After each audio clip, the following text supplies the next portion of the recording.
Chi Minh, Vietnam! Marami tayong kakainin, marami tayong lalamunin, at marami tayong iinumin na kape. For others, pumupunta sila sa Vietnam, sa Da Nang or sa Hanoi para mag-adventure, ganyan. Pero kami, pumunta kami sa Vietnam para mag-food trip, mag-cafe hopping, at mag-chill. It's gonna be a 5-day trip. Papakita ko sa inyo kung saan kami kumakain, saan kami umiinom, lahat ng cafes, and lahat ng mga restaurants, food spots na dadayuhin namin dito sa Ho Chi Minh City, Vietnam. Yes, hindi ko pala na-mention. Nasa Ho Chi Minh City kami.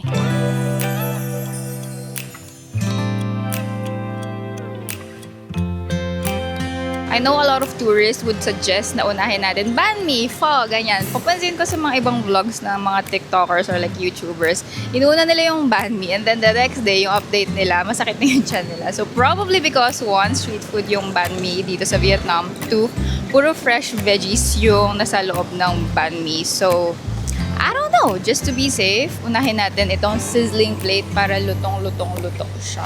Kita nyo ba yun? Yun. Sa corner na yun. We're gonna go there. First stop in our first meal here in Vietnam is Bonne Banh Mi. And sorry, inom muna ako na Flora kasi kinakabahan ako baka sumakit yung chan ko. Cheers! Bonne Banh Mi is parang meron ka pa ring banh mi na bread. This one. Para siyang baguette, na mini baguette, ganyan. And then, meron kang sizzling plate here. Sa Pilipinas, may mga silog, ganyan, mga sizzling plate. Dito naman, Bonne Banh Mi. Instead of fries, tinapay yun sa kanila.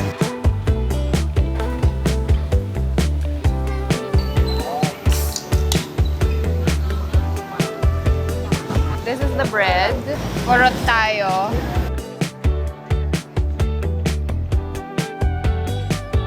Okay, so kailangan pala naming magkamay for this meal and late na naming na-realize na wala pala kaming dalang alcohol or hand sanitizer to disinfect our hands. Eh di ba nga takot na takot kami sumakit yung tiyan namin. So nagtanong kami kung meron ba silang washing area or like alcohol. Well, meron naman daw silang wet wipes na nandun sa table. So kumuha kami ni engineer, tig-dalawa kami, ganyan. Pero nung magbabayad na kami, kasama pala sa babayaran namin yung mga wipes na ginamit namin. Well, tig-dalawa lang naman kami and tig 8 pesos lang naman yung isa. But still, di ba? Sayang.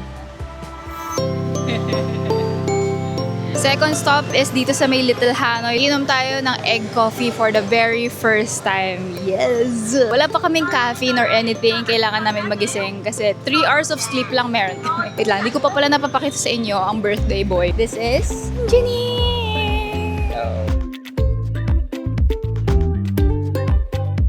Mali pala yung tinuturo ko kanina na signage, guys. Nandun pala kami sa baba na coffee shop. Nandito pala sa taas yung Little Hanoi. Meron din silang iba't ibang tea, pancakes, yogurt. Okay guys, we're gonna order egg coffee and coconut coffee. Tag-isa kami and titikman namin siya parehas kasi narinig ko na parang masarap din daw ang coconut coffee dito sa Vietnam. We're also gonna order chocolate chip pancake as our dessert kasi I badly need the sugar.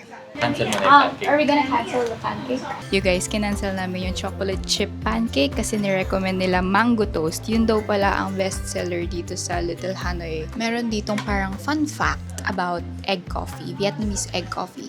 The creamy, indulgent fusion of rich Robusta coffee. Oh, Robusta siya. Created in 1946 in Hanoi.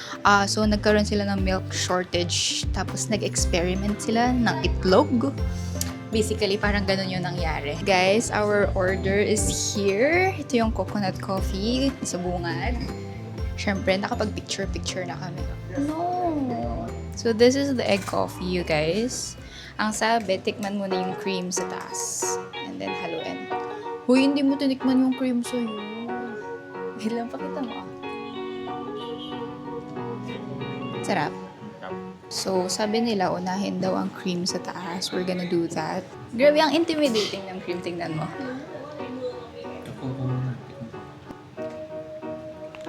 Oh!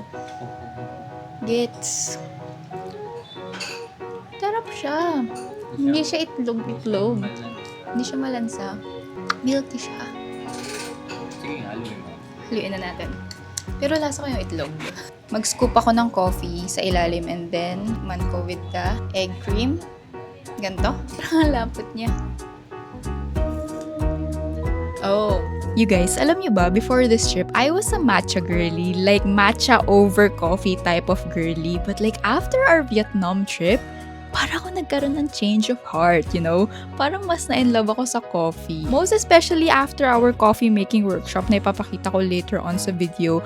I don't know if it's because of the taste of Vietnamese coffee or if it was because of the coffee making workshop itself na appreciate ko yung whole process. I don't know. Guys, ang sarap din tignan nitong mango toast nila. Sabi nila, kailangan kainin na daw within 5 minutes. I feel like lumagpas na kami sa 5 minutes kaka-picture. By the way, you guys, special mention sa Vietnamese mangoes. Ang sarap din ng Vietnamese mangoes ha. Iba rin yung klase niya. As in, lalo yung mga dried mangoes nila. Hands down. If makakita kayo, goach. Bakit gano'n? Naantok ako kung kailan nagkape ako.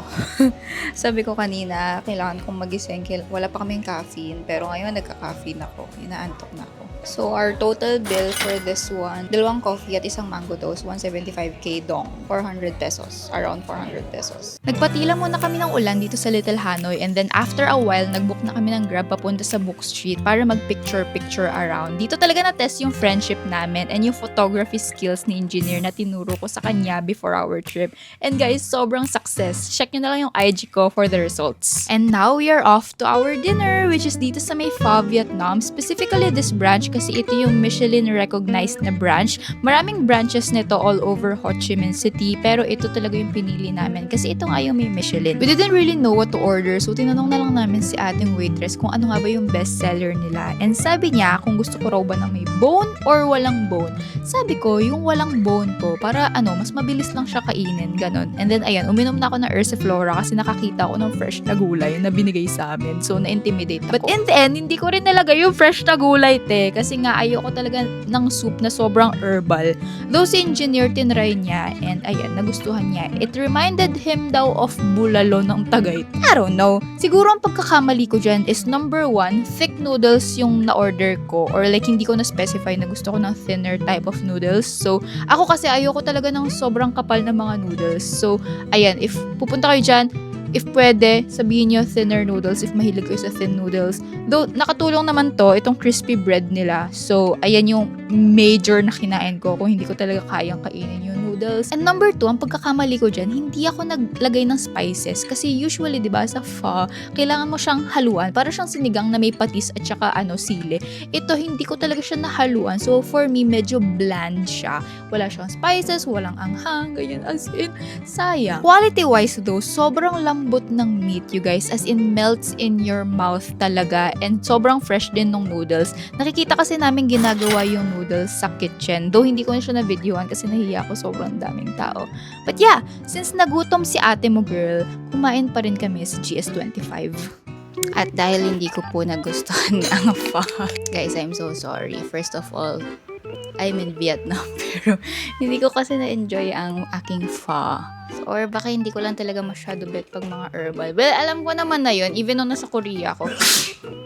Aware naman na ako sa sarili ko na hindi ko talaga bet ang mga anything na herbal. So, yeah, ending, kain tayo ng triangular kimbap from GS25. Meron kasing GS25 na malapit dito sa hotel. And ang in-order, yung pinili ko ay cheese bulgogi beef onigiri. I'm so sorry, first of all, talaga. As in, excited din naman ako na itry talaga. Like, specifically sa may pho, Vietnam pa talaga. Yung pinuntahan talaga namin, yung Michelin pa. Diba? Michelin pa. Pero yun na nga, depende rin naman talaga yun sa inyong taste buds. Ang aking taste buds ay pang triangular kimbap lang. Ang lakas mong asor, porket nagustuhan niya ang pho.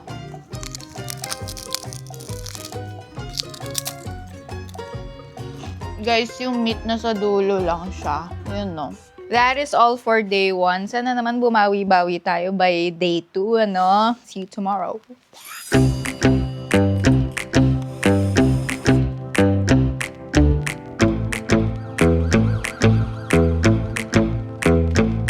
Good morning! It's day 2 here in Ho Chi Minh, Vietnam. And nandito kami ngayon sa Capybara Cafe. In short, Capi Cafe. Unfortunately, dito dapat kami magbe-breakfast. And ito talaga yung inaay ko na brunch place kasi vegan to. Pero 3 p.m. pa raw ito. So, gutom na kami and drinks lang yung meron dito at capybara food. Pakita ko sa inyo later yung capybaras. But sayang kasi, medyo exclusive kasi itong area na to. So, hindi kami makalabas basta-basta.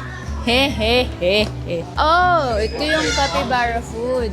Although this is a food vlog, what we eat in Ho Chi Minh, Vietnam. Meron tayong food, pero hindi nga lang sa akin. Food ng capybara. Ganda ng pwesto namin dito. You guys, our food is here. Ito pala yun, cupcake. Meron pa talagang cupcake. Pakita ko sa inyo si cupcake. Huwag tayo mag-focus. Yan, si cupcake. Yan, milky cuppy. May chocolate tayo. Chocolate. Ito kay engineer to. Bye-bye, cupcake. Hala, sinira mo si cupcake.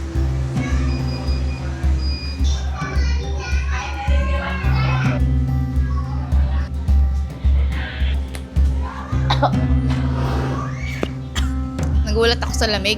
Parang salted caramel pero walang coffee. Chocolate naman. Mas masarap yung akin.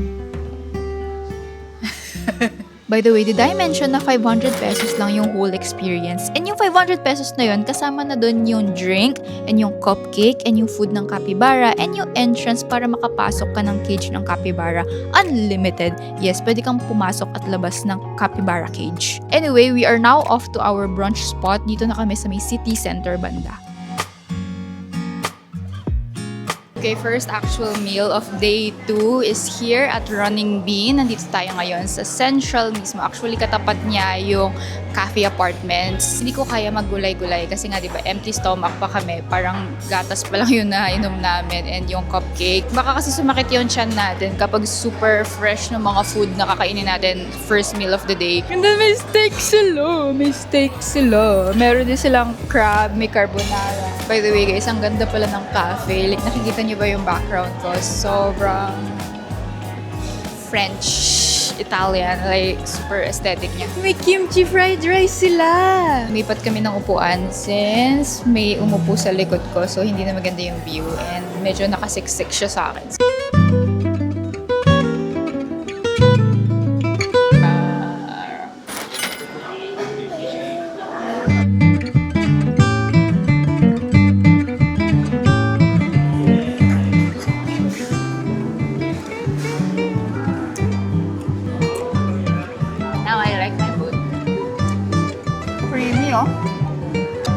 Steak. Next. Kuman natin yung crab cake niya. Crab cake. Hingi po. Crab cake. Crab cake. Luka. Oh. Sarap siya kapag sinawsaw doon. Mas bet ko yung pagkain ko.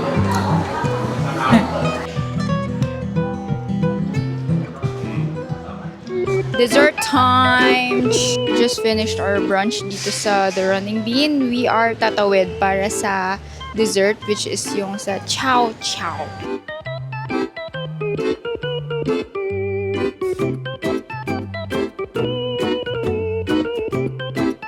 What's your bestseller? Oh, we can try? Okay. Can I try matcha? Matcha tayo. Tayo mag-try. I think tikman ko yung tiramisu. Ikaw nga mag-ask. Okay, thank you so much.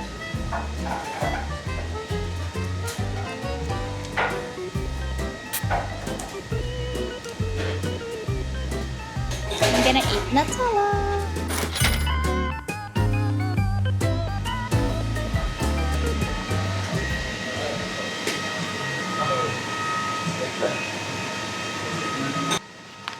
We're gonna try the gelato.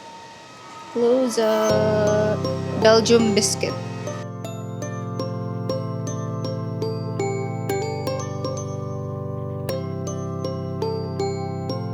Naayabang niya. Mas masarap daw yung kanya. Patikim ako! Hello! Ba't di mo man lang ako sinabihan na masarap yan? Sabi ko yan din orderin ko pero sabi mo bakit ako bagaya? Bakit mas masarap yung sa'yo? Parang bisko.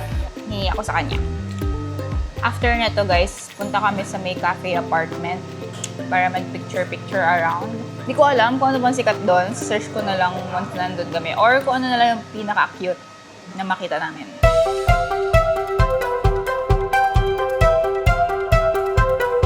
We're done taking photos in front of the cafe apartments and we are here inside of one of the cafes.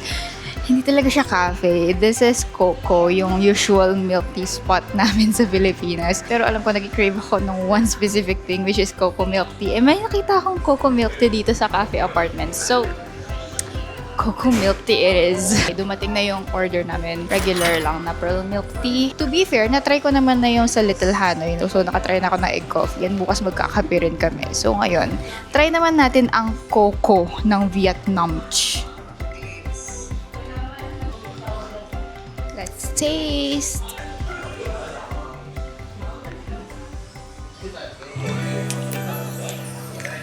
Perfect.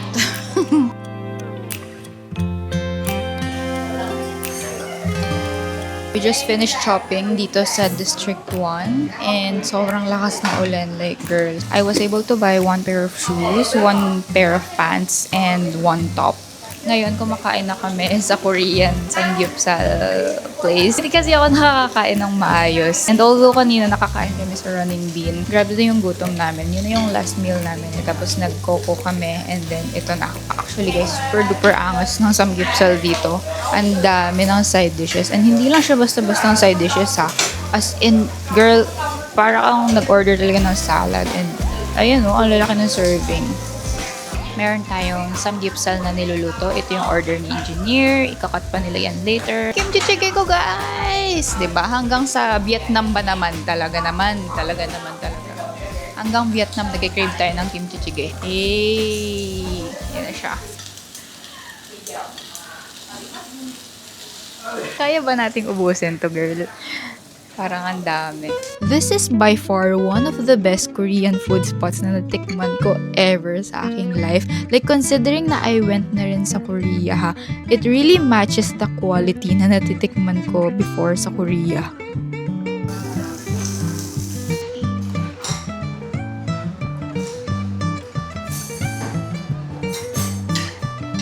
I really needed this guys kasi wala pa talaga akong matinong kain. And for context, meron kasi akong amoebiasis and natatakot talaga akong ma-activate yung amoebiasis ko while on this trip. Grabe.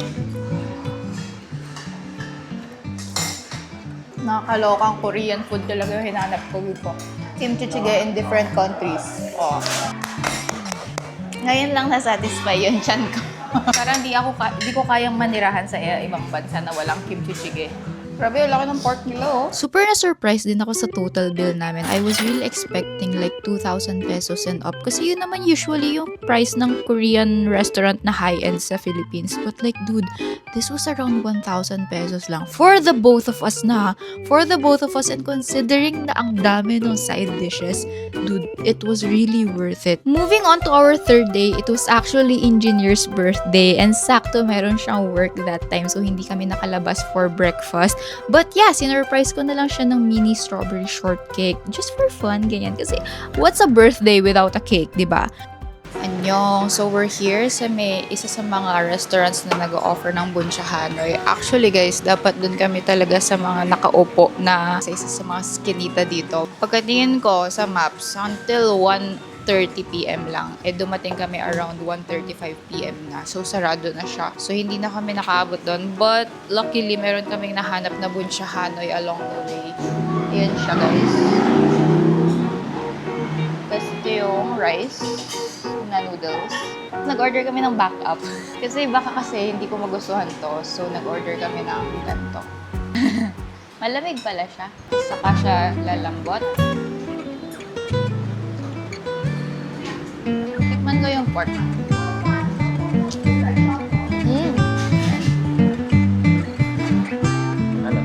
Kaya ko tong kainin. Unlike yung pho. Sobrang herbal niya. Nasasarapan na ako habang tumatagal. Sarap na sabaw.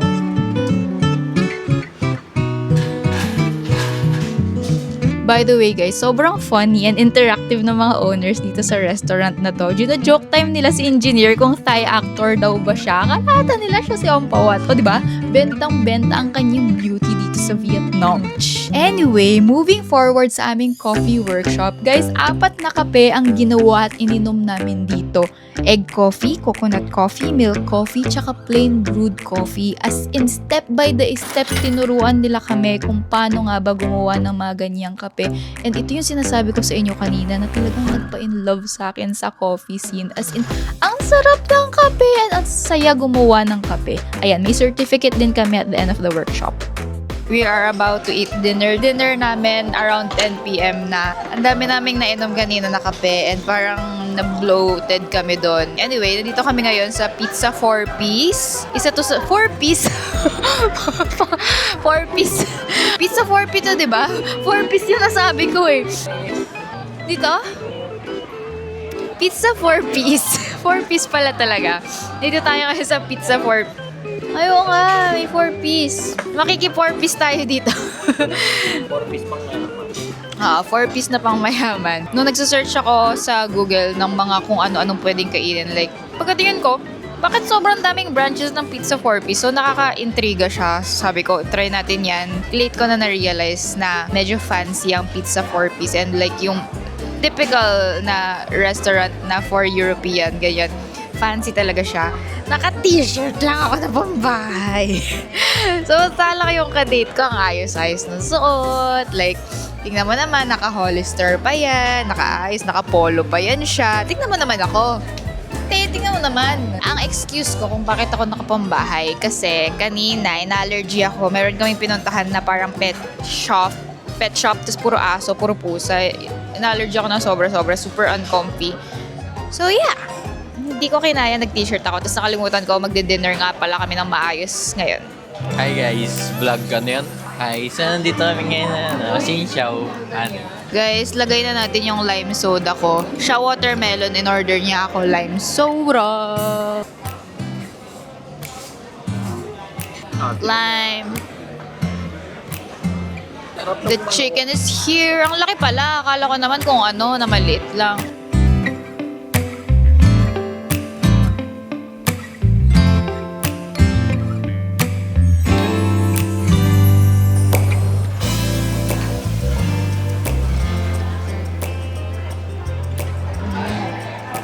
Try natin chicken. Laki ng chicken nila. Harap din.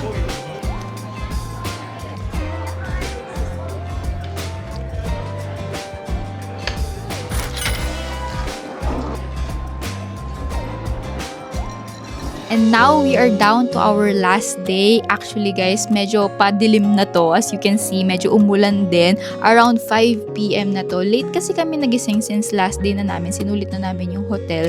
And itong spot na to, you guys, lagi itong pinipilahan. And make sure meron kayong dalang cash. Kasi yun ang aming pagkakamali. Ang layo-layo pa naman ng kanilang withdrawhan at ATM machine. Ganon. So, naglakad pa talaga si engineer para makapaghanap ng ATM machine at makabili kami ng isang banh mi. Anyway, ayan yung pila, 'di ba? Sobrang crowded. Guys, we're finally trying banh mi and it's our last day and it's our last few hours here sa Vietnam. Flight namin around 10 p.m. pero kumakain kami ng banh mi at around 6 p.m. I know usually people would get this sa morning, pero kami, kung kailan patapos na yung trip namin and paalis na kami ng Vietnam. I don't know if pagsisisihan natin hindi natin to kinain na first day tapos umulit tayo. Pero it's better to be safe than sorry kasi kinakabahan talaga ako kasi may fresh siya na gulay. Naka-impake na kami and everything. Nahati na rin namin yung banh mi. Walang gulay. Bread pa una. Unang kagat, tinapay lahat. Okay, one big bite. Nagyan mo ba tayo? By the way, bumalik kami ng hotel kasi sobrang haba ng pila dun tapos umuulan. So, dito na lang. Wala rin kami mapuntahan. Yung sayo. Pakita mo. May gulay. Sarap. Then, lagyan natin ng cucumber.